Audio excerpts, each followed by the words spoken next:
محترم ناظرین، السلام علیکم ورحمۃ اللہ وبرکاتہ۔ ایک بہت اہم سوال یہ آیا ہوا ہے کہ غیر مسلم کا پیسہ مسجد میں لگانا کیسا ہے؟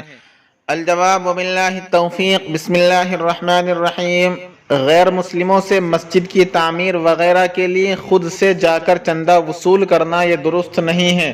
ہاں، اگر وہ کار خیر سمجھ کر، نیک کام سمجھ کر خود سے مسجد میں آ کر چندہ دے اور ان سے چندہ لینے کی صورت میں کسی قسم کا اندیشہ نہ ہو، اور وہ اس شرط کے ساتھ بھی چندہ نہ دے کہ آج ہم تمہاری مسجدوں میں چندہ دے رہے ہیں، کل آپ کو ہماری مندروں میں چندہ دینا پڑے گا، یہ شرط بھی نہ لگائے، اور ان سے پیسے لینے کی صورت میں آگے چل کر کسی قسم کے ڈر، خوف اور فتنے کا اندیشہ نہ ہو تو ان سے پیسے لے کر مسجد میں لگانے کی اجازت ہے، اور مسجد کے کسی بھی کام میں ان کی رقم لگانے کی اجازت ہوگی۔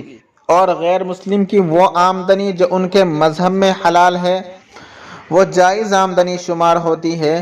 لہٰذا اگر کوئی غیر مسلم شراب، خنزیر اور سود کے پیسے کو حلال سمجھتے ہیں، پھر وہ پیسے نیک کام سمجھ کر مسجد میں دیتے ہیں تو ان کا لگانا جائز ہے، لیکن چوری ڈکیتی کے پیسے کو غیر مسلم بھی حرام سمجھتے ہیں، اس لیے ان کی چوری ڈکیتی کا پیسہ مسجد میں لگانا جائز نہیں ہے، اور غیر مسلم کا پیسہ جس مسجد میں لگایا گیا ہے اس مسجد میں نماز پڑھنا بلا کراہت جائز اور درست ہے۔ بحوالہ انوار رحمت۔ ویڈیو پسند آئے تو لائک کیجئے، شیئر کیجئے اور چینل کو سبسکرائب کر دیجئے۔